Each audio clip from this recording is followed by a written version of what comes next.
এবার রামলালের কথায় আসি। ঝাড়গ্রামে সাকরাইলে ফের রামলালের দাপাদাপি। সাকরাইলের চুনপাড়া দাহি চকে ধানের বস্তা লুট। ছবি দেখছেন আপনারা। গজরাজকে দেখতে রাস্তায় ভিড়, আর রামলালের লেজ ধরে তাকে উত্তক্ত স্থানীয়দের।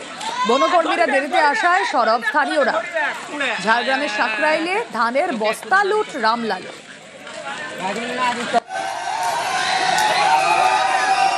দেখতেই পাচ্ছেন সেই ছবি, যেখানে হাতির লেজ ধরে তাকে উত্তক্ত করা হচ্ছে। বনকর্মীরা দেরিতে আসায় স্থানীয়রা বিক্ষোভ দেখান। ঝাড়গ্রামে ফের রামলালের দাপাদাপি। এর আগেও আমরা সাকরাইলে একাধিক ছবি দেখিয়েছি, যেখানে ক্ষেতের ফসল নষ্ট করছে এই রামলাল, বাড়ি আর চাল উপড়ে দিচ্ছে। এবার যে ছবি আপনারা দেখছেন ঝাড়গ্রামের সাকরাইলে, সেখানে ধানের বস্তা লুট।